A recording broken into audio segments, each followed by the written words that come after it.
राम राम जी, सत श्री अकाल जी। दोस्तों, आज हमारे साथ एक ऐसी शख्सियत है जिन्होंने एसी ठीक करना तब शुरू किया था जब विंडो एसी भी अमीरी की निशानी होती थी।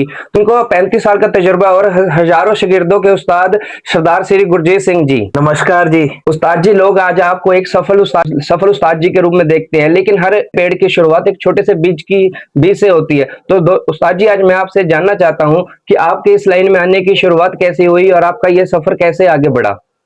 देखो, कोई भी काम करने से पहले बंदे के अंदर लगन होनी चाहिए। हमेशा कोई भी काम आप कर रहे हो तो उसमें लगन होनी चाहिए। यदि आपके अंदर लगन है तो वो काम को आप आराम से करेंगे, सीखेंगे। ठीक है, मेरे में भी ये था। जब मैं काम सीख रहा था, मैं आपको अपनी बात बताता हूँ। मेरे पापा एयरफोर्स से रिटायर्ड है, फौज से।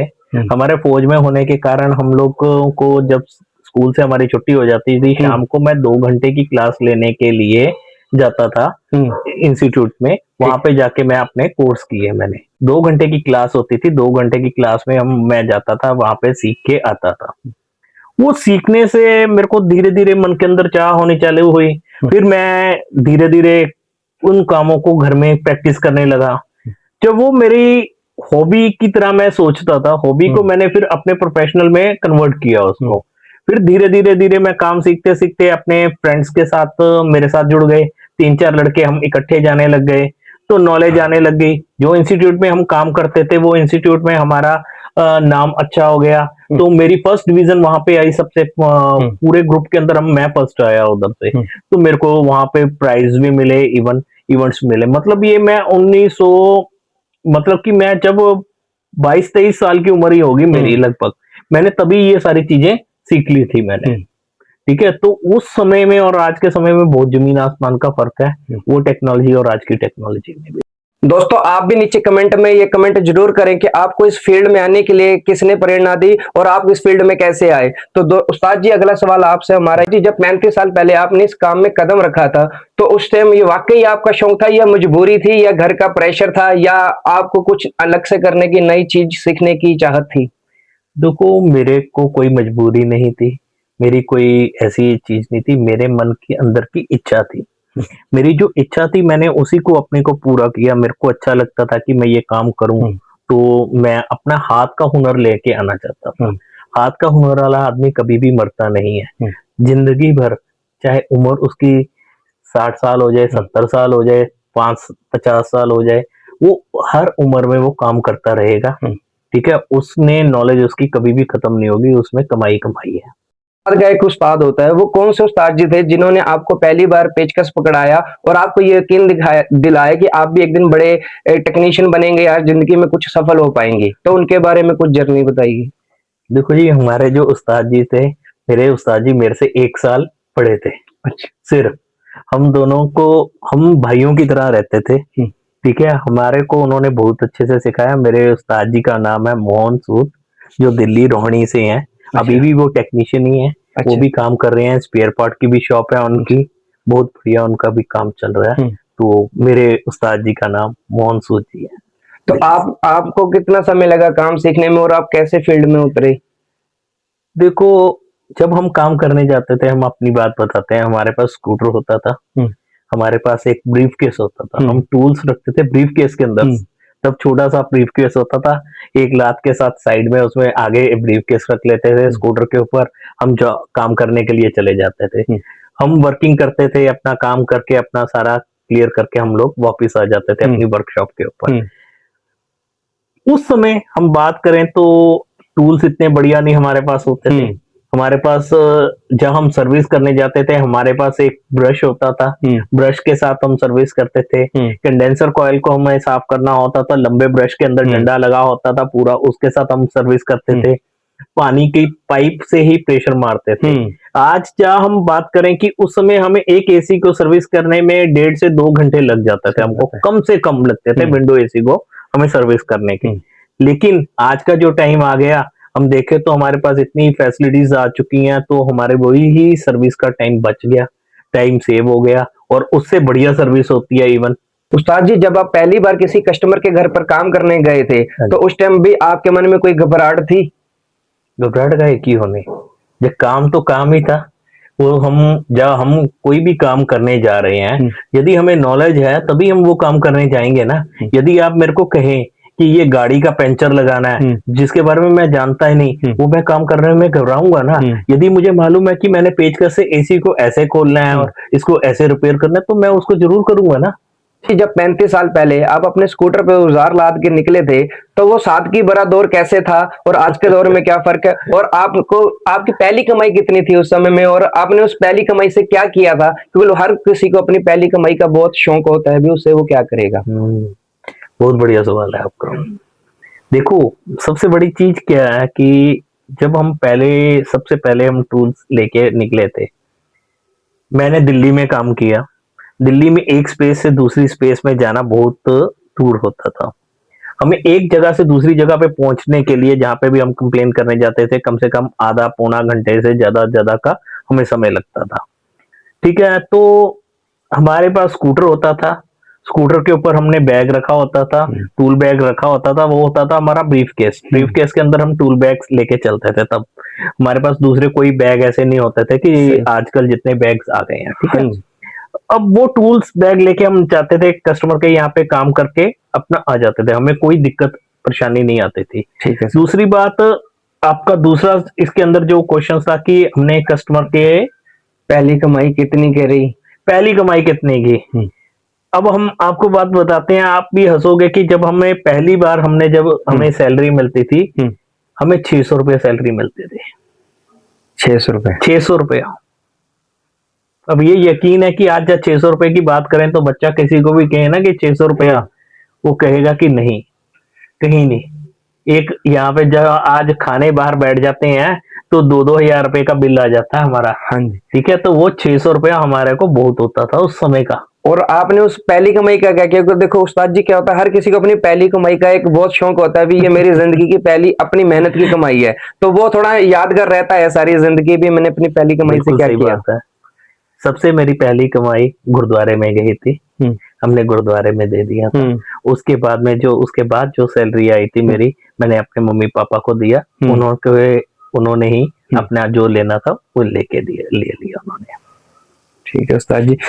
उस्ताद जी, पहले के वो भारी भारी टूल्स जो जैसे कि ऑक्सीजन सिलेंडर या बड़े एलपीजी सिलेंडर से गैस चार्जिंग करते थे, तो आज के टाइम में जो हल्के टूल्स आ गए, जैसे बुटेन गैस आ गई या और हल्के टूल्स हो गए, आपको नहीं लगता कि ये हमारे जो आज की जो यंग जनरेशन उनको आलसी बना रही है, या उनको बहुत ही स्मार्ट वर्क मिल रहा है? देखो, ऐसी बात है कि जो आपने कहा कि भारी भारी टूल्स लेके जाते थे हम लोग, नो डाउट हम लेके जाते थे। ये जितने भी एसी हमारे खराब होते थे, जो बड़ी प्रॉब्लम्स आती थी, जैसे हमने कंप्रेसर चेंज करना है, गैस लीकेज है, तो उसके लिए हम हमेशा ही एयर कंडीशन को अपनी वर्कशॉप के ऊपर मंगाते थे। हम कस्टमर के एंड पे नहीं करके आते थे। लेकिन आज का जमाना जो आ गया है, हमारे पास टूल्स ही इतने आ गए हैं, कॉम्पैक्ट आ गए हैं, जो कि हम टूल्स वहीं पे कस्टमर एंड पे लेके जा सकते हैं। तो ज्यादा वजन नहीं होता, तो हम इजीली कैरी होते हैं हमारे साथ में ही, तो हम काम को वहीं पे ही खत्म करके उसको रिपेयर करके आ जाते हैं। उस्ताद जी, जो पहले के उस्ताद लोग होते थे या टेक्नीशियन होते थे, वो कंप्रेशर की रनिंग स्पीड से ही बता देते थे भी कंप्रेशर में क्या खराबी है, या एसी की नॉइस से ही बता देते एसी में क्या खराबी है। पर आज की जो इन्वर्टर टेक्नोलॉजी आ रही है, उसमें आवाज से या प्रॉपर सेंसर मल्टीमीटर के चेक करे बगैर उसमें नहीं हम फॉल्ट बता पाते। तो आपको क्या लगता है, भी आज भी कानों और आंखों से हम अपने किसी फॉल्ट को डायग्नोज कर सकते हैं? बिल्कुल। देखो, बहुत अच्छा सवाल है आपका। जैसे कि हम बात कर रहे हैं कि पहले के टाइम और आज के टाइम में जो फर्क है, डिफरेंस है, ठीक है, वो डिफरेंस क्या है? नॉलेज का डिफरेंस है। पहले होते थे कि हमारे एसी होता था जो फिक्स स्पीड एसी होता था। फिक्स स्पीड एसी में क्या होता था? एक फैन मोटर होती थी, थर्मोस्टेट होता था, कुछ इलेक्ट्रिकल कंपोनेंट्स होते थे, सिलेक्टर स्विच होता था, और एक कंप्रेसर होता था और एक कैपेसिटर होता था। ठीक है, कंप्रेसर जब हमारा स्टार्ट नहीं हो रहा तो उसमें आवाज आती थी घू करके, फिर बंद हो जाती, घू फिर बंद हो जाती थी। उससे मालूम हमें चल जाता था, तो कानों से ही हमें मालूम चल जाता था कि हाँ भाई आवाज ऐसे आ रही है, कंप्रेसर स्टार्ट नहीं ले रहा है। तो फिर उस समय हम चेक कर लेते थे, हाँ भाई इसका कैपेसिटर खराब है कि कंप्रेसर खराब है। तो हमें कानों से ही पता लग जाता था, आवाजों से। ठीक है, आज की जो टेक्नोलॉजी है, आज की टेक्नोलॉजी आंखों के ऊपर निर्भर करती है सारी की सारी। क्योंकि इन्वर्टर टेक्नोलॉजी जो टेक्नोलॉजी है उसके अंदर आंखों से हम देख सकते हैं कि इसकी पीसीपी के अंदर कितनी बार ब्लिंक हो रहा है। जो ब्लिंकिंग हो रहा है उससे हमारे को इसके एरर कोड्स का मालूम चल जाता है, इसलिए आंखों का ध्यान हमें रख के उससे हमें फॉल्ट को फाइंड कर सकते हैं। यार जो हमारी आज की टेक्नोलॉजी है उसमें अगर हम सिंपल भाषा में पूछें तो मल्टीमीटर के बगैर आज के टेक्नीशियन में या एनिमेटर एसी में कुछ वो कर सकता है? देखो, बहुत अच्छा सवाल है कि आज की तारीख में जो पुराने टाइम के टूल्स थे और आज के जो टूल्स हैं उसके साथ में हम नहीं काम कर सकते। लेटेस्ट टेक्नोलॉजी में काम करने के लिए लेटेस्ट टेक्निकल टूल्स हमें चाहिए, ठीक है। इन टूल्स को हमें हमारे हमेशा स्मार्ट टूल्स हमारे पास होने चाहिए। जी पहले R12 जैसी गैसें होती थी, पर आज के जमाने में जो नई गैसें आ गई हैं R410 R32, वो उन गैसों से कितनी एक रिस्की है या उन गैसों पे काम करना कितना एक मुश्किल है आपके हिसाब से? कोई मुश्किल नहीं है, कोई मुश्किल नहीं है। देखो, गैस को हैंडल करना हमें आना चाहिए, गैस की प्रॉपर्टीज के बारे में हमें मालूम होना चाहिए, हमें प्रॉपर तरीके से काम करना आना चाहिए। जब आज टेक्नोलॉजी चेंज हुई है तो टेक्नोलॉजी में डिफरेंस भी है। बार बार हर चीज को बताया जा रहा है कि विदाउट वैक्यूम कोई काम नहीं करना। हमें अपने यूनिट्स को जब भी चालू करना है या रिफिल गैस करना है तो उसके लिए वैक्यूम होना जरूरी है। वैक्यूम ही हमारा मेन मकसद है गैसेस के बीच में, ठीक है। उसी से टेम्परेचर प्रॉपर आता है। यदि आपका वैक्यूम नहीं होगा या आप नया एसी इंस्टॉल कर रहे हैं, जो 5 स्टार का एसी इंस्टॉल कर रहे हैं आप लोग, वो 5 स्टार का एसी आपका 2 स्टार भी नहीं रह जाता, ठीक है। इसलिए आप लोगों को ये ध्यान देना जरूरी है कि वैक्यूम जरूरी है कि कस्टमर की वो मशीन 2 स्टार भी नहीं रह जाती है, ठीक है। में जो सबसे बड़ी दिक्कत आज के टाइम में जो आ रही है वो गैस लीकेज की दिक्कत आ रही है। और एक उस्ताद एसी लीकेज ढूंढते समय क्या देखता है जो आजकल के लड़के मिस कर देते हैं, या उस्ताद जी कितनी बारीकी से जो काम करते हैं जो हम जैसे आजकल के लड़के उसको मिस कर देते हैं, तो थोड़ा इस पे स्पष्ट करें। देखो, थोड़ी देर पहले मैंने एक ही चीज बोली थी कि जो आज की टेक्नोलॉजी है उसके हिसाब से हमें टूल्स होने चाहिए। सही बात है। आज की डेट में लीक डिटेक्टर टूल्स आ गए। पहले हम लीक डिटेक्ट करते होते थे, साबुन के बुलबुलों से हम पता लगाते थे कि हाँ भाई इस जगह पे लीकेज है। सही बात है। ठीक है, तो आज है लीक डिटेक्टर। हम लीक डिटेक्टर से हम पास लेके जाते हैं तो वहां पे हमें साउंड आनी चालू हो जाती है, क्योंकि वो साउंड से हमें मालूम चल जाता है यहाँ पे इसके आसपास लीकेज है। तो हम उसके बाद में उसको प्रेशर में रख के तो चेक कर सकते हैं इजीली कहाँ पे लीकेज है, बबल लगा के। ठीक है, पहले होता था कि उसको पहले एक कंडेंसर कॉइल को निकाले बाहर, निकाल के उसमें प्रेशर भर के फिर पानी में डिप करके रखते थे। उसमें हमें कई बार लीकेज मिलती थी, नहीं मिलती थी। अब कंडेंसर को लग देते थे, कॉइल को लग देते थे। अब हम उसमें देख सकते हैं तो उसी को पार्ट्स को निकाल के वहीं पे हम उसको ब्रेसिंग और कर सकते हैं, रिपेयर कर। क्या उस्ताद जी कभी आपके साथ ऐसा हुआ है भी एसी में गैस चार्जिंग करते समय उसका पाइप फट गया हो, या हमारे पास जो R32 के या 410 या 22 के सिलेंडर होते हैं वो कोई सिलेंडर ब्लास्ट कर गया हो, तो उस टाइम हमें संभलने के लिए कितना एक मौका मिलता है, कितने सेकंड मिलते हैं? बहुत बढ़िया सवाल है, बहुत बढ़िया सवाल है। देखो, एक चीज मैं बताता हूं, हमारी गलती से ही कोई चार्जिंग लाइन वगैरह फटती है तो जब गैस चार्ज कर रहे होते हैं हमारी गलती होती है। क्या क्या गलती होती है? हम R32 के एसी के ऊपर काम कर रहे हैं, हमने चार्जिंग लगाई होती है R22 की। सही बात है। अब यही नहीं मालूम किसी को कि R22 की, R32 की और R410 की चार्जिंग लाइन हाई प्रेशर और लो प्रेशर गैसेस की चार्जिंग लाइनें अलग अलग होती हैं। तो जब हमने वो लगाई होगी तो उसमें प्रेशर ज्यादा होगा, तो एकदम जब प्रेशर के उस प्रेशर से ज्यादा पहुंचेगी तो वो पाइप चार्जिंग लाइन फटेगी ना। तो इसलिए हमें ध्यान से अपना काम करना चाहिए। जो मैग्नीफोल्ड गेज भी यूज करनी चाहिए। मैग्नीफोल्ड गेज भी R22, R410 और R32 के लिए हमेशा अलग अलग चार्जिंग लाइनें हैं, और चार्जिंग लाइन और मैग्नीफोल्ड गेजेस हैं, उसको ही हमें यूज करना चाहिए कि इन सारे खतरों से बचना चाहिए। दूसरी बात आपने कहा था कि कभी सिलेंडर फटा हो, ठीक है, यही कहा था आपने। हाँ जी, बिल्कुल। आज से काफी टाइम पहले की बात बता रहा हूं। हम किसी मैं जॉब करता था। हम जॉब करते हुए हम गैस चार्जिंग करने के लिए जाना था हमें कस्टमर के एंड पे। हमारे पास 2 किलो का सिलेंडर था। तो हमने अपनी दुकान वाले को उसको एक बोला कि स्पेयर पार्ट की शॉप भी थी उनकी, तो उसको बोला कि हाँ भाई हमें इसमें गैस डाल दो। उन्होंने गैस डाल दी। उस लड़के ने 2 किलो सिलेंडर था, उसके अंदर हमको 1 किलो 800 ग्राम की 900 ग्राम गैस डाल के दे दिया। कहीं ना कहीं ओवरचार्ज। ओवरचार्ज नहीं, 2 किलो था तो 2 किलो अच्छा, उसने पूरी 800 और पूरा 900 ग्राम ही डाल दी, बस ठीक समझ लो बात। ठीक तो है जी। ठीक है, जब हमने सिलेंडर पकड़ा अपने हाथ में तो हमने उसको हिला के ऐसे देखा तो लिक्विड उसमें पूरा भरा था कि हमें ऐसे लग रहा था इसके अंदर खाली जगह नहीं है बिल्कुल भी। ठीक है जी। हमने उसको कहा यार ये तो सिलेंडर में तूने बहुत ज्यादा गैस भर दी है, ये तो फट जाएगा यार। वो कहता नहीं नहीं कुछ नहीं होगा, फटेगा नहीं। हमने कहा ठीक है भाई। हमने सिलेंडर देखो, अब वो क्या करें, वो बंदे मालिक ने भी कहा कोई नहीं ले जाओ, कुछ नहीं होगा कुछ नहीं होगा। चलो ठीक है, हम ले गए। गर्मी बाहर तेज थी, हम ले गए आराम से। स्कूटर के ऊपर हम जा रहे थे, कोई प्रॉब्लम नहीं, हम चले गए। हम कस्टमर के घर में जाके बैठे।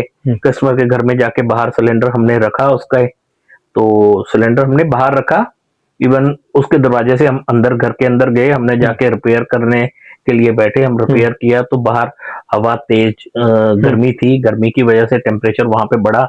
सिलेंडर एक जगह पे पड़ा हुआ था, सिलेंडर आवाज आई बड़ाम करके, एकदम से बड़ाम करके आवाज आई, सिलेंडर ब्लास्ट। पर उस्ताद जी एक मेरा कोई मन में क्वेश्चन ये आ रहा है भी, जब आपने शॉप से उसमें गैस जलवाई, वो सिलेंडर तब भी वहां पे उतना ही था और कस्टमर के घर तक ले जाते भी सिलेंडर उतना ही था, तो वो वहां पर जाके क्यों फटा, उस शॉप में क्यों नहीं फटा? बाहर रखा था वहां पे टेम्परेचर हाई था, बाहर हीट था, गर्मी थी। 45 डिग्री के करीब टेम्परेचर हुआ। गैस को एक्सपेंड होने के लिए जगह चाहिए सिलेंडर के अंदर, गैस एक्सपेंड नहीं हो पाई तो वो ब्लास्ट कर गई। ये तो शुक्र मनाए हम कि हम वहां तक पहुंच गए, कस्टमर के एंड तक पहुंच गए, नहीं तो जब हमारे पास में ही वो सिलेंडर फट जाता तो हम आज यहाँ पे ना बैठे होते। दोस्तों कभी आप भी अगर गैस चार्ज करवाते हो तो आप उनके लिए क्या उस्ताद जी क्या एक मैं वही देना चीज, चाहोगे? आजकल हम जितने सिलेंडर्स आ रहे हैं, अच्छे सिलेंडर्स कंपनियां बना रही हैं।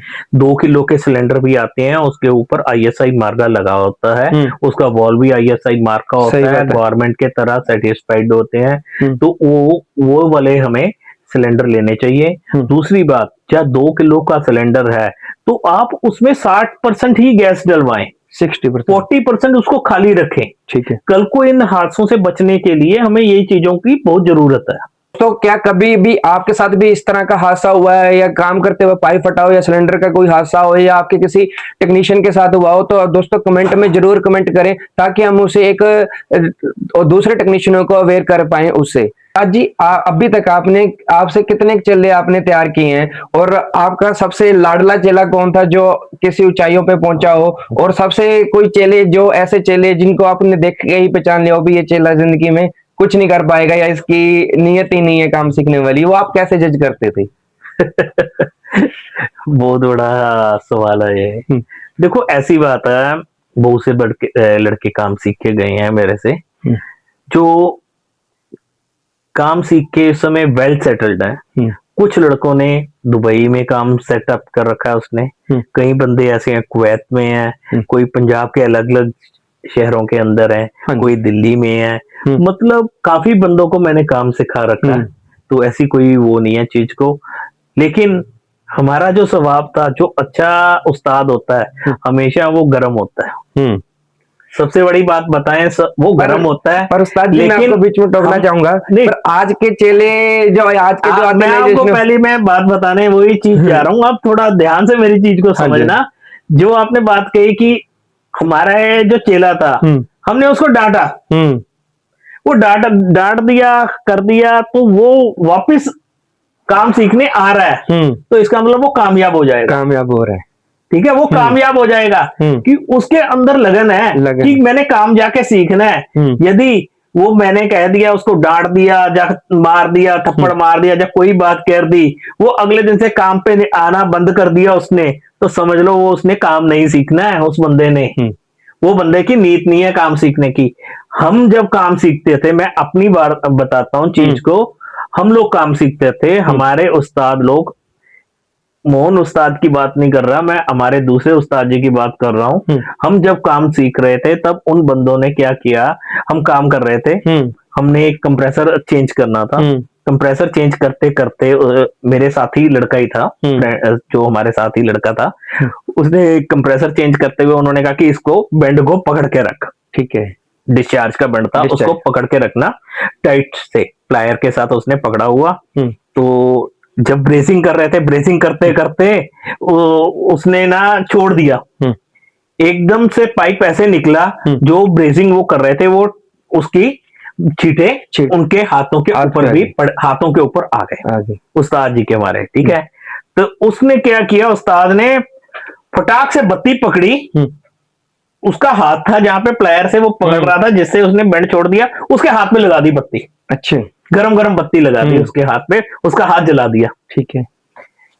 वो हम भी चक्कर में पड़ गए और रोने लग गया वो उसी टाइम उस चीज के लिए। चलो देखो, फिर हमने अगले शाम बाद में उन्होंने उसी टाइम उसकी पट्टी करवाई, उसको सब कुछ करवा के दिया। तो उसने कहा, बाद में बात हुई, हमने कहा आपने ऐसे क्यों कर दिया? कहता मैंने आज जिंदगी का उसको सबक दे दिया कि जब तेरे को काम करना है तो उस काम के अंदर इस तरीके से इसको नहीं छोड़ना कि दूसरे बंदे का नुकसान हो।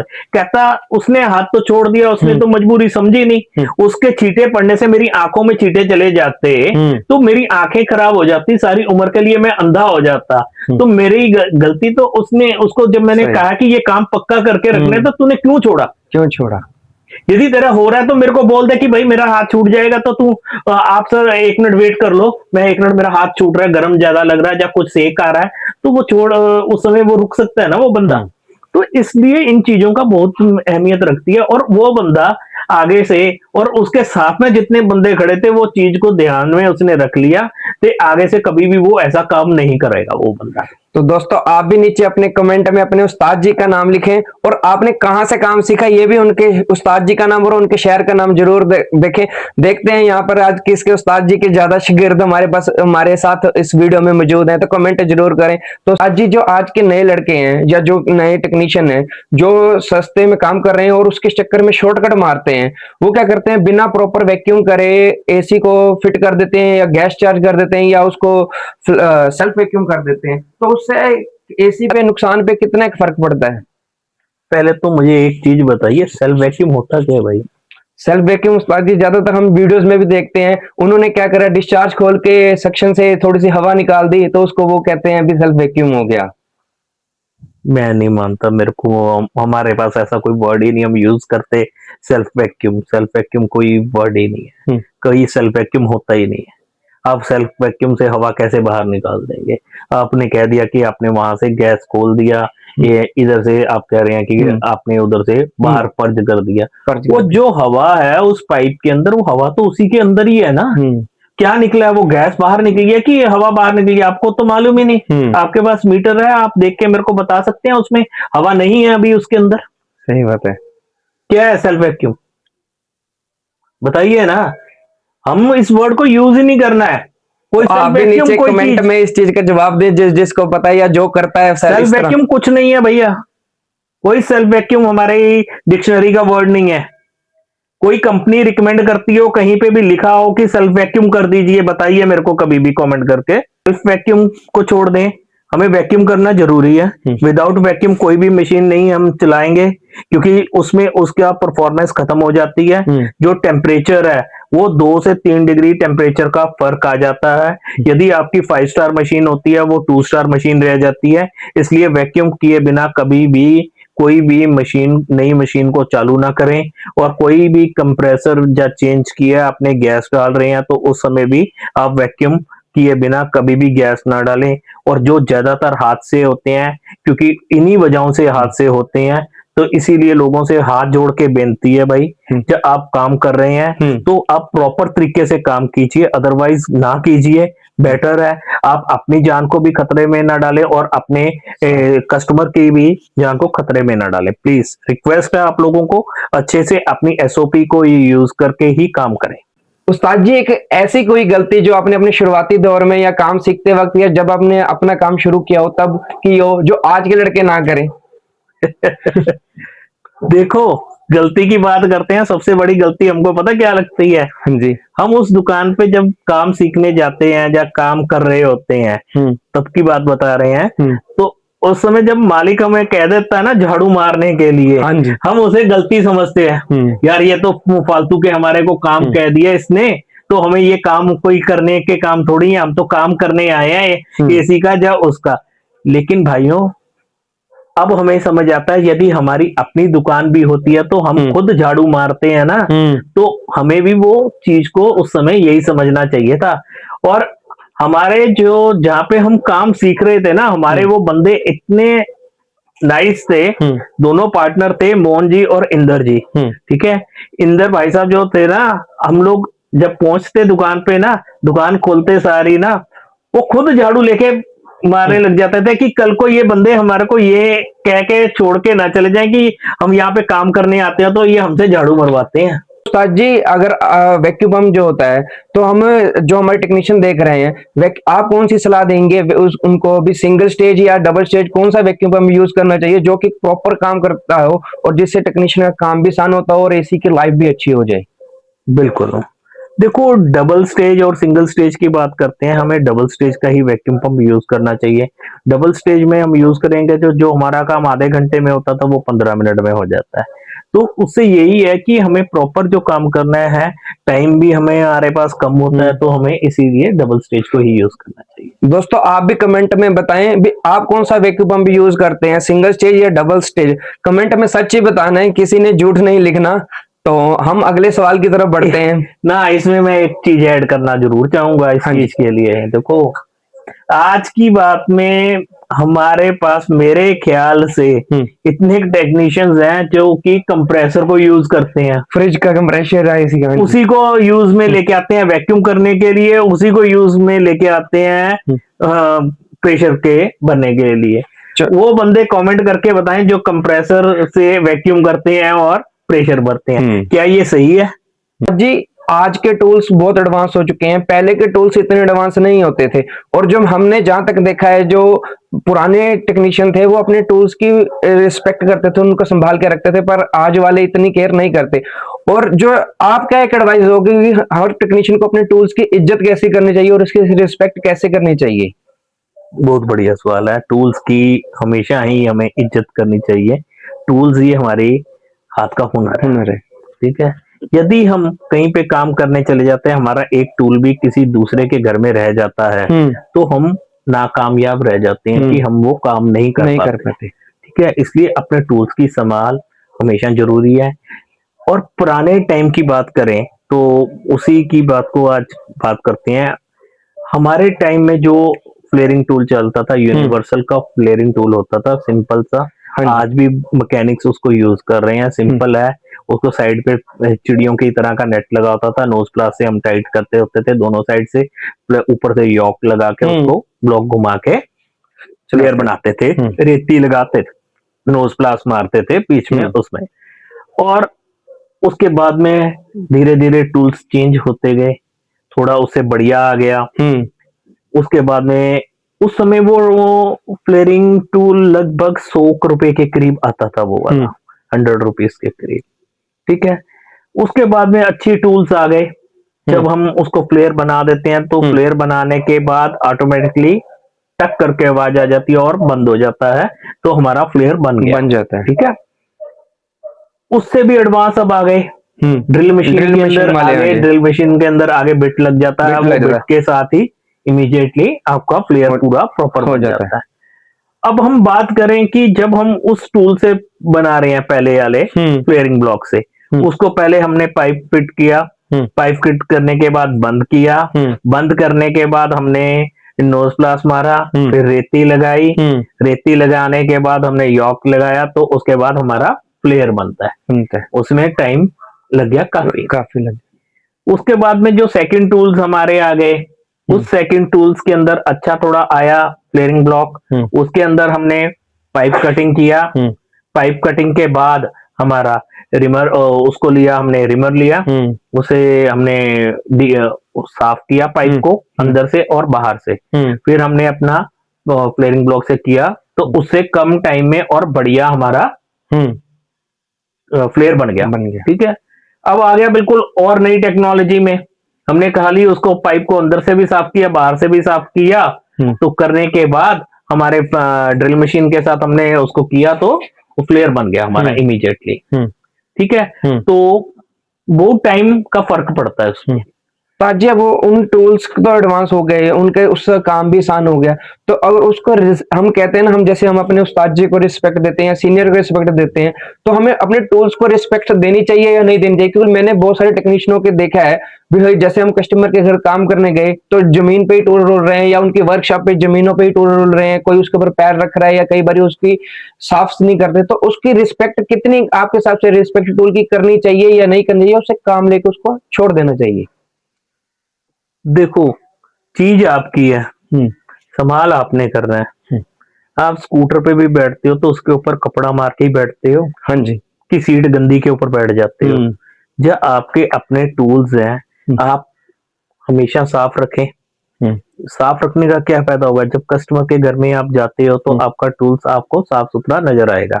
दूसरी बात है कि साफ करने से हमारे को ये मालूम चलेगा हमारा टूल खराब है कि सही है। या टूल हमारा खराब होगा तो हमें मालूम चल जाएगा कि ये टूटने वाला है, हम नया टूल में उसको रिप्लेस कर सके।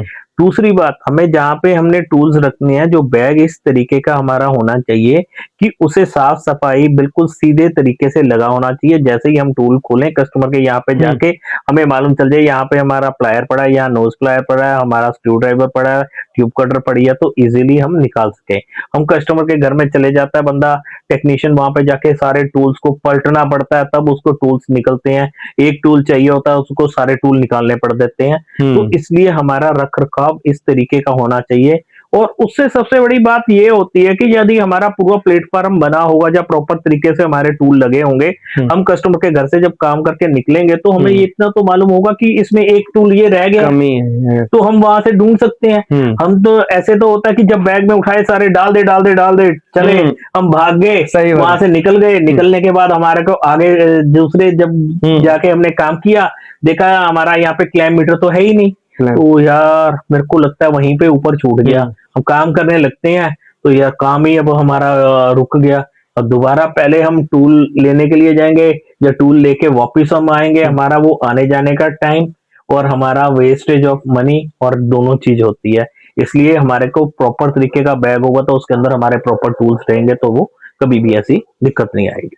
तो दोस्तों आप भी बताएं कि आप अपने टूल किट को कितने दिनों बाद साफ करते हैं, या आपने अपनी वर्कशॉप में या शॉप पे चेक लिस्ट लगाई हुई है भी कौन कौन से टूल्स होते हैं? जब हम काम पे जाने से पहले उसको चेक लिस्ट चेक करते हैं, तो कमेंट जरूर करें। तो दोस्तों जी, वो कौन सा कस्टमर आपको सबसे बुरा लगता है या चिढ़ाता है, जो आपके सर पे खड़ के आपको काम सिखाता है या पैसे कम देता है?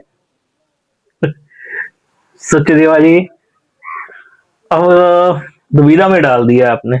आप भी एक टेक्नीशियन हो। हाँ जी। तो ना, हाँ जी, हाँ जी। इसका जवाब आप दीजिए मेरे को। उस्ताद जी, मैं खैर अभी इस लायक नहीं, पर अगर मुझे जवाब देना हो तो क्या होता है, कई बार हम कस्टमर के घर काम करने जाते हैं, वो हमें बुलाता तो काम करने के लिए ही है, पर वो हमें क्या करता है, हमें जैसे लॉक खोलते हैं तो वो कहता है ध्यान से खोलना, कहीं टूट ना जाए। तो जैसे हम पीसीबी खोलते हैं, यार मेरी पीसीबी ठीक थी, तुमने तो शायद उतार ली। तो जैसे मुझे ऐसे कस्टमर पे थोड़ा थोड़ा गुस्सा आता है जो वो नहीं करता। बाकी उस्ताद जी काम तो पैसों, लेकिन आप गलत हो। हाँ जी। वो कस्टमर सही है। अच्छा जी। वो कस्टमर सही है। वो कस्टमर को अपने सामान के ध्यान देने की बात कर रहा है कि भाई आपकी अनजानियत को वो पहचान गया कि आप अनजान हो इस चीज को खोलने के लिए। जब आप बार बार जाके उसको टूल को ऐसे ऐसे करने की कोशिश कर रहे हो कि वो निकल नहीं रहा आपसे, आपको मालूम नहीं है कि ये निकलेगा कैसे, आप उसको जोर से जबरदस्ती करने की कोशिश कर रहे हो, तो कस्टमर समझ जाता है भाई ये तोड़ मत देना मेरा टूल को। वो कस्टमर सही है, वहां पे हम गलत है। इस चीज को ध्यान रखना, कस्टमर एक नजर में पहचान जाता है कि ये बंदा काम करने वाला है कि नहीं काम करने वाला। जो बंदा काम करने वाला होता है वो इमीडिएट ही उस चीज को खोल देगा। ठीक है, जो अनजान होगा वो काफी देर करता रहेगा, सोचता रहेगा ये कैसे निकलेगा, ये कैसे। तो कस्टमर जब सामने खड़ा होगा उसने जवाब यही देना है, हाँ सर ये तोड़ मत देना मेरा। ठीक है, बहुत सी चीजें होती हैं, ये रियलिटी है, गलत नहीं है। अब इसके लिए मैं बताता हूँ कि इतनी बात हो गई। ठीक है, कस्टमर गलत होते हैं, हम भी ये कहते हैं गलत होते हैं। अब गलत कहाँ होते हैं कस्टमर? देखो, हम गए कस्टमर के घर में, एसी चेक किया, तार जली हुई है उसकी कंप्रेसर पे, हमने तार जोड़ दिया, सही बात। उसका एसी वर्किंग करने लग गया।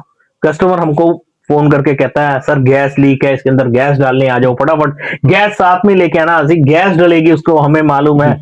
कस्टमर के हमें गैस डलने के लिए बुला रहा है कि आप आओ तो काम करके हमारा चले जाओ और पैसे हमसे ले लो। लेकिन हमारे वहां जाके हम देखते हैं कि तार जली हुई है, हम तार जली को जोड़ देते हैं और उनका एसी वर्किंग करने लग जाता है, कूलिंग करने लग जाता है प्रॉपर तरीके से। जब हम कस्टमर को कहते हैं सर हमारे ये विजिटिंग चार्जेस 500 है, 500 रुपए दे दो, तब कस्टमर हमें पता क्या कहता है, कस्टमर कहता है यार तुमने तो एक तार जोड़ी थी, इस तार जोड़ने के आप मेरे से 500 रुपए मांग रहे हो, कोई शर्म तो कर लो कि 500 रुपया। अरे सर आप तो मेरे को गैस डालने के लिए बोल रहे हैं, मैं तो सच बोल रहा हूं कि सर एक तार जली हुई है, जो तार जली हुई है उसके मेरे को विजिटिंग चार्जेस दे दो। तो कस्टमर से जब हम 500 रुपए मांगते हो तो कस्टमर को पैसे देने में बड़ी दिक्कत होती है। लेकिन सबसे बड़ी बात यह है कि कस्टमर ये नहीं देखता है कि हमने जो पैसे आपसे ले रहे हैं उसमें हमारी जान का खतरा भी है। उस काम को करने के लिए जो हमने काम किया है, हमने सीखा है काम, या हम तार इधर की जगह उधर लगा देते हैं, यदि इनकेस कुछ भगवान ना करे कोई चीज हो जाती है तो हमारी जान चली जाती है, तो उसमें रिस्क फैक्टर हमारा ही है सारा का सारा। तो इसलिए कस्टमर को भी सोचना चाहिए कि, और कस्टमर इसमें पता क्या है, हम बात करें तो कस्टमर ने हमें कह दिया आज, हमने असलियत, हम तो अपनी ईमानदारी से काम कर रहे हैं, बिल्कुल ईमानदारी से। कस्टमर कहता है कि आप बेईमानी से काम करो, इसका मतलब यही बात होती है। और जो लोग बेईमानी से काम करते हैं वो बहुत आज की डेट में ऊपर नाम करके बैठे हुए हैं, हाँ यार सही बात है, मैंने उसको बता दिया था बिना उसके यार फोन करके, हाँ गैस लीक का देखा, यहाँ आया गैस लीक थी, मैं 1 घंटा वहां बैठा रहता, जोड़नी मैंने तारी थी, आराम से मैं 3500 रुपया लेके जाता, कस्टमर भी खुश होके मेरे को 3500 रुपया देता, ठीक है ना कस्टमर। लेकिन मेरा ईमान नहीं मानता, मेरा ईमान नहीं मानता कि मैं ऐसे झूठ काम करूं, तो इसलिए मैं असलियत ही कहता हूं। तो हमारे कस्टमर जो एक बार जिन्होंने ये देख लिया हमारे साथ, वो कस्टमर हमारे साथ कितने सालों से जुड़ा हुआ है, ठीक है। बेईमानी करेंगे, एक बार कर लेंगे, 2 बार कर लेंगे, तीसरी बार कर लेंगे, लेकिन वो पैसा हाजम नहीं होता। इसलिए हमेशा अपनी सच्चाई के साथ ही काम करें, कस्टमर को जो प्रॉब्लम है उसी को ही बताएं। उस्ताद जी कुछ आज तक कोई ऐसा एक्सपीरियंस हो आपका, कोई अमीर कस्टमर या कोई ऐसा कस्टमर आपको टकरा हो जिसने आपको नीचा दिखाने की कोशिश की हो या आपको प्रॉपर रिस्पेक्ट ना दी हो, पर आपने उसका जवाब मुंह से ना देते हुए अपने हुनर से और अपनी कारीगरी से दिया हो? देखो हमारे यहाँ पे कोई ऐसी हमें कोई दिक्कत नहीं आती, हर बंदा टेक्नीशियंस, पंजाब में तो हम खास तौर पे जहां हम काम करते हैं, कोई भी टेक्नीशियंस की इज्जत करता है। कोई ऐसी बात नहीं है कि कोई अमीर है या कोई गरीब है, तो ऐसा कुछ नहीं हुआ। हमें काफी बड़े बड़े अमीर बंदों ने अपने साथ बिठा के हमारे साथ सोफे पे खुद बैठ के चाय पानी नाश्ता तकरीबन हमें कराया। हम लोगों को कहीं, हमारे पास इतने बड़े बड़े अमीर बंदे भी हैं जो जो जिनके पास बैठना भी, बंदों को जाना भी बहुत मुश्किल होता है कि मिलना उनके साथ, हमें वो बिल्कुल अपने साथ में बिठा के हमारे साथ चाय नाश्ता तक हम करते हैं कि आप अपने कस्टमर का भरोसा जीतते हैं, भरोसा जीतते हैं तो कस्टमर भी आपका है। मेरे ऐसे ऐसे कस्टमर हैं, ठीक है, मेरे ऐसे कस्टमर हैं कि आप यकीन नहीं मानोगे कि मैं शायद गलत बोल रहा हूं। मेरे को कस्टमर ना घर में अकेला छोड़ के, अब मेरे से पूछेंगे कितनी देर का काम है, या हमारे 10 एसी सर्विस होने हैं वहां पे, मैंने उसको बोल दिया मेरे 4 घंटे लगेंगे ये, या 5 घंटे मेरे लगेंगे, ठीक है, रफली उसको टाइम दे दिया। वो कहते अच्छा गुरजीत जी मैं ना बाजार जा रहा हूँ, तो मेरा घर खुला है सारा का सारा, तो आप काम कर लीजिए, तब तक मैं 2 घंटे के अंदर अंदर मैं आ जाऊंगा। मतलब कि आप 5-6 घंटे के लिए वो पूरा घर मेरे को छोड़ के चले जाते हैं। ये आपके ऊपर डिपेंड करता है कि आप कस्टमर के साथ कैसे हैं। जब कस्टमर को आप प्रॉपर रखेंगे, कोई झूठ नहीं बोलेंगे, कोई कुछ नहीं है, तो ही उसके साथ विश्वास बना के रख सकते हैं। हम कितने सालों से कस्टमर के साथ जुड़े हुए हैं, हमारा एक एक कस्टमर मेरा जो है 15-15 साल 20-20 साल तक हो गए हैं। ऐसे कस्टमर हैं मेरे कि जिनके साथ हम जुड़े हुए हैं हमेशा के लिए। तो दोस्तों आप भी कमेंट करके जरूर बताएं भी आपके पास सबसे पुराना कस्टमर कौन सा है जिसका आप कई सालों से काम कर रहे हैं। कमेंट जरूर करें जो आपके लॉयल कस्टमर भी हैं। उस्ताद जी, अब इन्वर्टर एसी और भी इन्वर्टर का जमाना आ गया, आने वाले टाइम में एआई भी हमारे लाइन में आ रहा है, तो आपको क्या लगता है ये आने वाली टेक्नोलॉजी जो हमारे पुराने उस्ताद लोग हैं उनकी जगह ले लेंगे? देखो, सवाल तो बहुत बढ़िया है। एआई कोई भी एक आर्टिफिशियल इंटेलिजेंस है। उसने क्या करना है, खाली सॉफ्टवेयर है। वो सॉफ्टवेयर ने आपको बताना है, हाँ भाई इसका कंप्रेसर खराब है, कंप्रेसर बदलना तो आपको ही पड़ेगा, ब्रेजिंग करनी आपको ही पड़ेगी। खाली एआई आपको बता सकता है, लेकिन मैकेनिकल काम वो नहीं कर सकता। मैकेनिकल काम करने के लिए तो आपको ही जाना पड़ेगा। इसलिए कोई डरने की इतनी बड़ी बात नहीं है जो कि एआई से हम लोग डर रहे हैं। हमारे को जो काम है, हम बात कर रहे हैं मैकेनिकल काम खुद ही करना पड़ेगा। एसी इंस्टॉल करने जाना भी आपको खुद ही पड़ेगा। उसके बाद उसकी रिपेयरिंग है तो वो भी आपको करनी पड़ेगी। यदि उसका फॉल्ट फाइंडिंग है वो एक हद तक एआई के साथ जुड़ा हुआ है। एआई सिर्फ आपको इतना बता सकती है, हाँ सर इसके अंदर यहाँ पर फॉल्ट है, आप इस चीज को चेंज कर दीजिए तो रिपेयर हो जाएगा। इन केस उसकी पीसीपी खराब हो जाती है तो वो पीसीपी एआई ने थोड़ी ठीक कर देनी है। फिजिकली आपको पीसीपी लेके जानी पड़ेगी, वहां जाके उसके अंदर डालनी पड़ेगी, तभी वो चलेगा। कि एआई वहां जाके चला के आ जाएगी? आप ये बताइए मुझको। जैसे अब जो हमारे नए नए टेक्नीशियन है या जो पुराने कई लोग हैं जिन्होंने अभी भी पुराने एसियों की रिपेयर कर रहे हैं पर इन्वर्टर एसी को जल्दी हाथ नहीं डालते, तो उनको ये लगता है कहीं ना कहीं आने वाले साल 2 साल में ये टेक्नोलॉजी खत्म हो जाएगी। नहीं, मैं इस चीज के बिल्कुल गलत हूँ। अब मेरी बात समझिए, मैं जब काम सीख रहा था 35 साल हो गए मेरे को काम करते हुए। ठीक है, मेरी 21-22 साल की उम्र थी जब मैं काम सीखना चालू कर लिया था। मैंने सोचने वाली ये बात है, तब कौन सा इन्वर्टर एसी आता था? नहीं आता।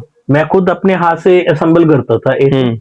हमने खुद अपने हाथों से मैन्युफैक्चरिंग किए हुए हैं एसीज को। और वो एसी जो हमने उस समय असेंबल किए थे, वो मतलब कि 20-20, 25-25 साल एसी कहीं नहीं जाता था। आज भी जिनके घरों में लगा हुआ है वो कंप्रेसरों के साथ, हेवी कंप्रेसर के साथ, किर्लोस्कर, टेकमशा, कैरियर, ठीक है, उनके बने हुए कंप्रेसर हैं रेसिव कंप्रेसर के अंदर, वो कभी आज तक खराब नहीं होते थे। उनकी क्वालिटी इतनी अच्छी होती थी। और उस समय और आज इन्वर्टर टेक्नोलॉजी, और मैं आज इन्वर्टर टेक्नोलॉजी का भी काम कर रहा हूँ सारे के सारे एसियों का। तो मैंने अपने आप को अपडेट किया। अपडेट होना जरूरी है। अपडेट होगे तभी आप ये काम कर पाओगे। अदरवाइज अब कह रहे हो एआई आ गया, बहुत बढ़िया, हम कहते हैं बहुत अच्छा है, हमारे लिए अच्छा हो गया। एआई आ गया तो हमारे को डिवाइस आते हैं, एक छोटे से इतने इतने डिवाइस है, आप अपने एसी के अंदर जाके लगाएं, कंपनी वाले आते हैं, कंपनी डिवाइस लगाती है और उनको फॉल्ट मालूम चल जाता है इस चीज का कहाँ पे फॉल्ट है। हर एक जितना इन्वर्टर, रेफ्रिजरेटर आ रहा है, वॉशिंग मशीन आ रही है, एयर कंडीशनर आ रहे हैं, वीआरएफ आ रहा है, सबके अंदर यही प्रोसीजर है। बड़ी वाली चीजों के अंदर लैपटॉप लगाते हैं, छोटी वालों के अंदर डिवाइस आ रहे हैं उनके पास, वो डिवाइस अपने फोन के साथ अटैच कर लो तो आप उसमें जाके सारा फॉल्ट फाइंडिंग कर सकते हैं।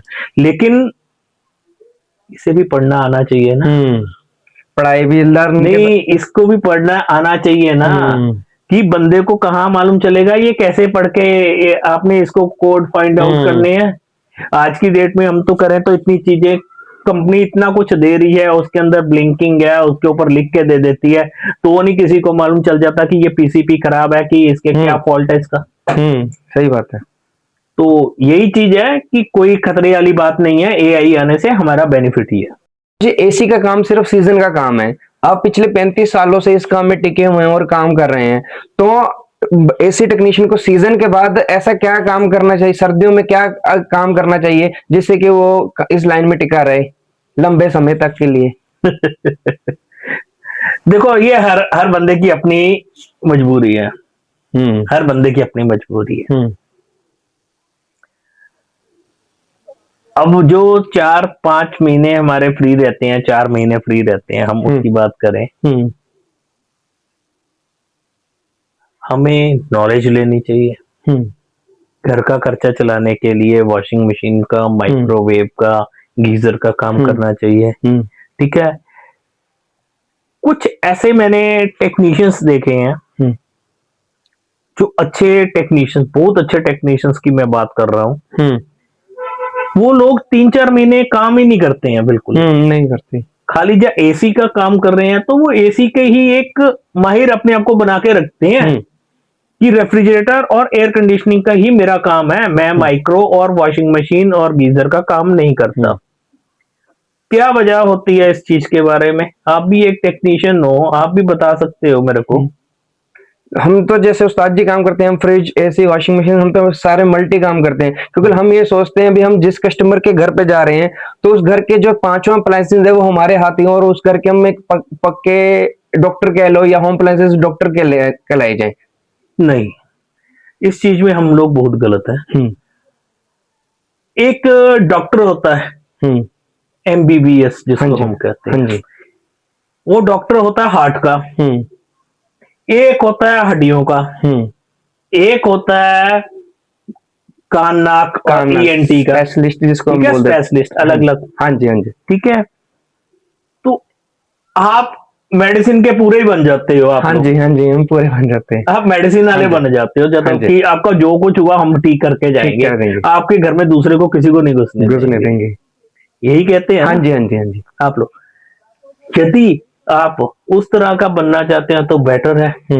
यदि आप एमबीबीएस बनना चाहते हैं तो एमबीबीएस बनने के लिए एक चीज के ऊपर ध्यान दें, एक चीज के ऊपर फोकस करें, उसी के ऊपर काम करें तो आप ज्यादा बढ़िया रिस्पांस ले पाएंगे।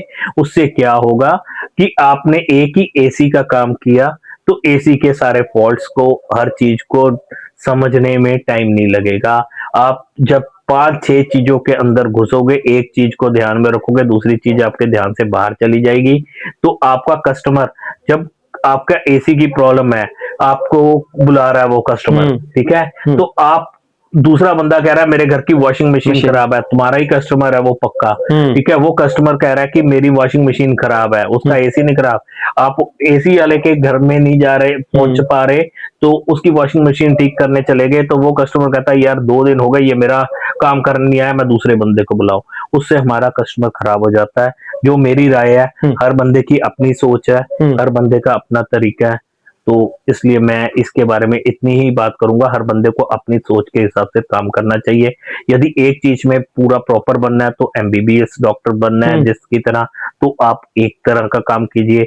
आपने ऑल ओवर ऑलराउंडर बनना है तो आप अलग अलग तरीकों से आप अपना काम कर सकते हैं। तो दोस्तों आप भी कमेंट में बताना भी आप सिर्फ एसी का काम करते हैं या आप भी होम अप्लायंसेस सारे करते हैं, तो नीचे कमेंट में जरूर बताएं भी आप सिर्फ प्रोफेशनल एसी टेक्नीशियन है या होम अप्लायंसेस सारे ही करते हैं। तो उस्ताद जी अब हम अगले सवाल की तरफ बढ़ते हैं। सिर्फ मैं हूं या मैं बैठा हूं, पर ये हमारे सभी एसी टेक्नीशियनों के सवाल हैं जो कहीं ना कहीं उनके मन में सभी के आते हैं। तो एक शायद जरिया आज मैं बनाऊं जो आपके सामने बैठा हूं, तो सभी के थ्रू मैं आपसे एक क्वेश्चन पूछ रहा हूँ। क्या होता है कि जिस तरह हमारे में एक कहावत है ना, किसी को माँ वादी का, एक किसी को माँ स्वादी, ठीक है ना। अब हम बात जो कर रहे हैं तो किसी को अच्छी लगेगी, किसी को बुरी लगेगी, लेकिन असलियत यही है। मैं अपनी असलियत बता रहा हूं, मैं अपने ऊपर लेके बात को कर रहा हूं, मैं आप सबके ऊपर लेके बात को नहीं कर रहा किसी चीज को। जो चीजें मैं बोल रहा हूं मैं अपने आप पे अजमाई हुई चीजों को मैं आप लोगों से शेयर कर रहा हूं। किसी को अच्छी लगती है बढ़िया है, किसी को बुरी लगती है तो उसके लिए हम माफी चाहते हैं आप लोगों से। उस्ताद जी अगला क्वेश्चन ये है जो कस्टमर का और टेक्नीशियनों का लगभग दोनों ही है।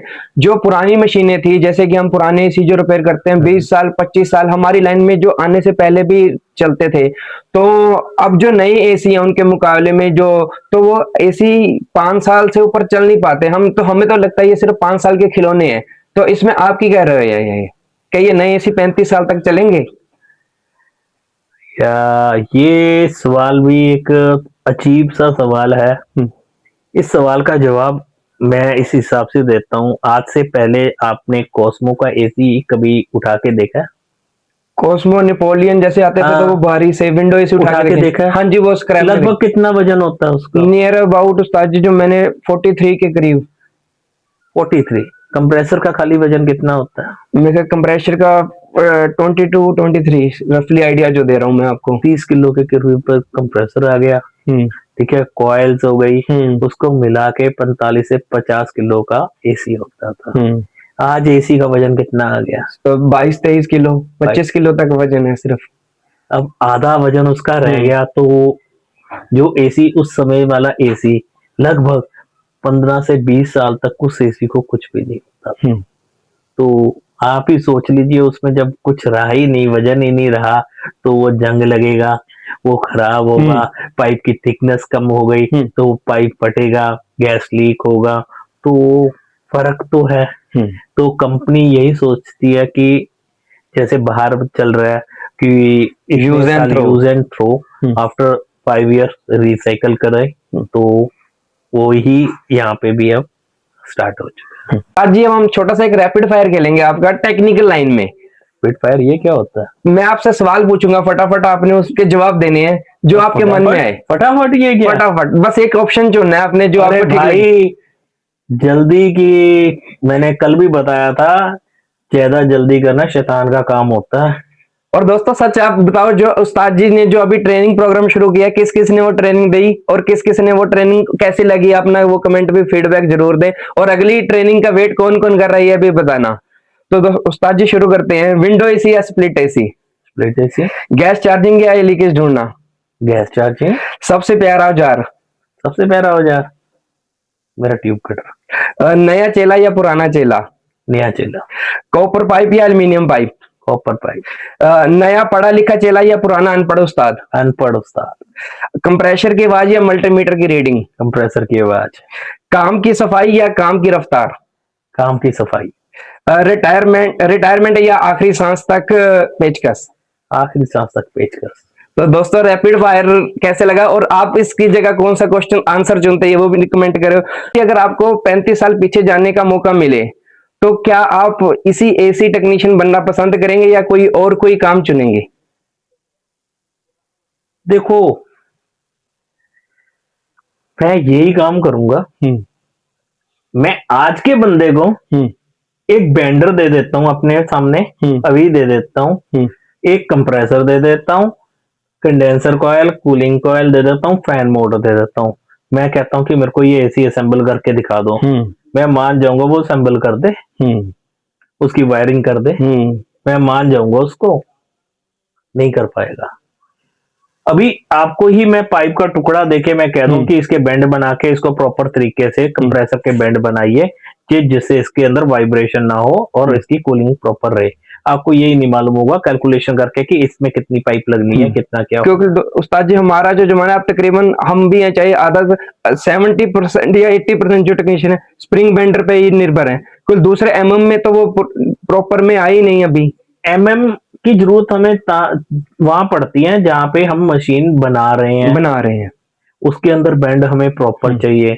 आपको बेंडर यूज करना होता है कि आप एयर कंडीशन फिटिंग कर रहे हैं, आप एयर कंडीशन फिटिंग के अंदर जितनी लेंथ आपको पाइप चाहिए वहां से बेंड देके उसको मोड़ लेती है, आपने यूज करना है उस जगह पे। मैं तो मैन्युफैक्चरिंग की बात करता हूँ कि मैन्युफैक्चरिंग आपको करना पड़ जाए यदि आपके पास कंप्रेसर का बेंड। अच्छा चलो मैं छोड़ दिया इस चीज को, मेरे को सिर्फ इतना ही, एक आप भी एक टेक्नीशियन हो, आप डिस्चार्ज का बेंड फट गया, क्रैक है, वहां से गैस लीक कर गई, तो आप क्या करते हो? तो हम उस्ताद जी स्प्रिंग बेंडर या अपने दूसरे इनर बेंडर से उसका बेंड डाल लेते हैं ज्यादातर, या दूसरा जो हमारे पास जो बेंडर आता है उससे बेंडर डाल के। आप बेंड डालते हो, पाइप चेंज करते हो? ज्यादातर हम कोशिश पहले, जब जो मैं आपको बता रहा हूँ, जब देखा अगर छोटी सी लीकेज है माइनर सी, तो पहली जो हमारी फर्स्ट कोशिश रहती है अभी इसकी वहीं पे ब्रेजिंग की और इसमें गैस चार्जिंग। नेक्स्ट टाइम अगर दोबारा रिपीट आती है तो कोशिश करते हैं तो पाइप चेंज करें, जो मेरा जेन्युइन है। पहली बार में क्यों नहीं आप लोग चेंज करते, आप ये बताइए ना मेरे को। तो पहली बार में कई बार ये होता है भी शायद ये वाइब्रेशन से लीक हो गया या कुछ हो गया, या नहीं, आप पैसा बचाते हो, आप कहते हो कि आपको मुश्किल है ये काम करना, समय भी दोबारा नहीं, आपको लगता है ये मुश्किल है, इसका बैंड बनाना मुश्किल है, इसको छोड़ो, यहीं पे ब्रेजिंग करके हम गैस डाल के चले जाएं। प्रॉपर तरीका ये नहीं होता। मैंने 90% ऐसे ही देखा है कि 90% जो टेक्नीशियन है वहां पे काम करने जाता है वो वही करता है कि यहाँ पे हमें लिखा बैंड लीकेज है, तो यहीं पे हम ब्रेजिंग करके उसको हम फिट करके दे देते हैं। लेकिन गलत है। यदि हम पहली बार में ही काम हम ओके करके आ जाएंगे तो कस्टमर का भी नुकसान नहीं होगा, हमारा भी टाइम बचेगा, हमारा कस्टमर बना रहेगा। अपने आपने तो कर दिया, 4 दिन बाद दोबारा आपको कंप्लेन आ गई, आप वहां पे दोबारा गए, कस्टमर ने क्या किया, कस्टमर ने कहा यार इसको काम नहीं आता। जो अभी 4 दिन पहले मेरी रिपेयर करके गया था, दोबारा से वो गैस लीक हो गई। चाहे पैसा उसने दोबारा नहीं दिया, लेकिन कस्टमर के माइंड में तो आ गया ना कि खराब है। जब हमें मालूम है कि ये दोबारा से लीक हो जाएगी, चांसेस 90% है कि ये लीक होएगी, तो हमें पहले ही प्रॉपर अच्छे से काम करके आना चाहिए कि रिपीट ना हमारी आए।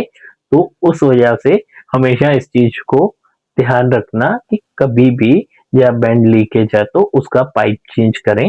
कंपनी में भी यही होता है कि वो कंपनी कभी भी आपको ब्रेसिंग करने के लिए आपको रिकमेंड नहीं करेगी, वो पाइप पूरा बैंड वाला नया पार्ट पूरा पाइप उसका चेंज करने का करेगी। इन चीजों का ध्यान रखिए आप सब। देखो दोस्तों, हम ब्रॉडकास्ट कर रहे हैं, हम बना रहे हैं वीडियो, तो मैं ये मेरे से सवाल पूछने आए, इनका सवाल इन्हीं से मैंने उल्टा पूछा, तो आप क्या करते हो। देखो इसमें कोई गलत नहीं है, उन्होंने सच बोला और ये जहां पे गलत थे मैंने राइट किया।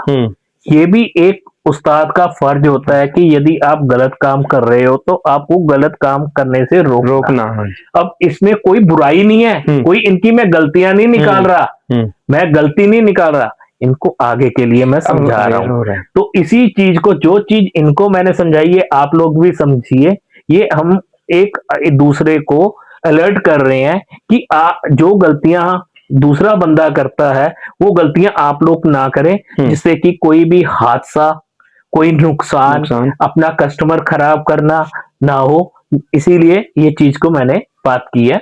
तो कोई ऐसी हम आपस की बात है, आप भी कमेंट करें, आप भी मेरी तरह शॉर्टकट मारते हैं या पाइप ही चेंज करते हैं, तो अपना एक्सपीरियंस भी हमारे साथ शेयर जरूर करें। अगर आपने अभी तक जो हमारी बात हुई उस्ताद जी से बहुत सारी नॉलेज मिली हो या आपको अच्छी लगी हो, तो दोस्तों अपना ये हमारा पूरा कमेंट बॉक्स उस्ताद जी से भर दो, तो हम देखते हैं कि आपको अपने उस्ताद जी का पॉडकास्ट कैसे लगा। तो इसको पूरा ही कमेंट बॉक्स उस्ताद जी से भर दो।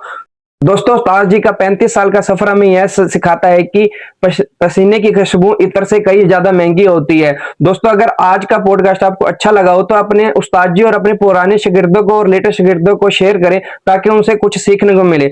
दोस्तों अगर आपको आज का पॉडकास्ट अच्छा लगा हो और आप चाहते हैं कि हम इसे टेक्निकल पॉडकास्ट में बदलें जिसमें सिर्फ टेक्निकल ही सवाल हो और आपकी नॉलेज बढ़े, तो दोस्तों आप नीचे कमेंट में जरूर करें। और दोस्तों इस वीडियो पे अगर 500 लाइक हो जाएंगे और 500 कमेंट हो जाएंगे तो हम इस अगला पॉडकास्ट टेक्निकल करेंगे। और दोस्तों अगर आप उस्ताद जी की अगली ट्रेनिंग का वेट कर रहे हैं जो कि उस्ताद जी टेक्निकल ट्रेनिंग देते हैं, तो दोस्तों नीचे कमेंट में जरूर करो। अब उस्ताद जी बताएंगे अगली ट्रेनिंग कैसे, वो कौन सी देंगे। देखो मेरे इंस्टाग्राम चैनल के ऊपर 2K के करीब हो गया है, जैसे ही 5K होगा तो मैं ऑनलाइन ट्रेनिंग दूंगा, जैसे इस बार दी थी इससे कुछ बढ़ के ही देंगे, क्योंकि हमने फर्स्ट टाइम उसको ऑपरेट कर रहे थे, तो अगली बार हम ऑपरेट करेंगे। इसीलिए मेरा टेक्निकल चैनल जो है वो टेक्निकल गुरजीत जी चैनल है इंस्टाग्राम के ऊपर, आप वहां जाके उसको फॉलो कर लीजिए, तो उसके ऊपर स्टोरी लग जाएगी, उसके ऊपर हम डिटेल देंगे। तो कुछ हमने टेक्निकल बातें भी की हैं, आर्टिलिटी है, हम उस चीज के ऊपर चले हैं। हमने किसी को इसमें अच्छा बुरा और कोई ऐसी चीज नहीं है, हमारा काम बहुत अच्छा है। हम लोगों की नेगेटिव रील्स के ऊपर हम लोगों से एक बात जरूर कहना चाहूंगा मैं, जो आप लोग नेगेटिव रील्स बना रहे हो उससे कस्टमर भी खराब होता है। एक दूसरे को खराब ना करें कि हम कहने लग जाते हैं 200 रुपए में एसी सर्विस करा ले। ओ भाई 200 रुपए में एसी सर्विस करके आओगे, क्या करके आओगे। प्रॉपर तरीके से काम करो जिससे कि कस्टमर को दोबारा जरूरत ना पड़े। वो 200 रुपए की सर्विस जो करके आता है ना, वो बंदा एक बार करने जाता है, दूसरी बार वो वहां पहुंचता ही नहीं है। जब उसकी री कंप्लेन आ जाती है, कस्टमर हमें फोन करके कहता है जी हमने सर्विस करवाया था उस बंदे से, वो मुड़ के अभी आ ही नहीं रहा, तो वो पैसे तो इतने ले गया था, अभी हमारा एसी चल नहीं रहा। तो इसलिए ऐसी चीजों से हटके रहें, जो पैसे के पीछे ना भागें, क्वालिटी देखें काम करने की कस्टमर से। हमेशा क्वालिटी देखनी चाहिए कि कौन बंदा कैसा काम करता है, उस हिसाब से ही काम करवाना चाहिए। Thank you for watching. दोस्तों जल्दी से जल्दी, अब हमने एक छोटी शुरुआत की है, तो अगला काम अब आपका है हमें सपोर्ट करने का। जल्दी से उस्ताद जी का चैनल टेक्निकल गुरजीत जी और टेक्निकल सचदावत जी को फॉलो करो और मोर अपडेट्स के लिए। और दोस्तों मिलते हैं अगले नए वीडियो के साथ जल्दी ही। आपको वीडियो अच्छी लगी हो तो वीडियो में कमेंट जरूर करें। Thank you for watching. Thank you ji.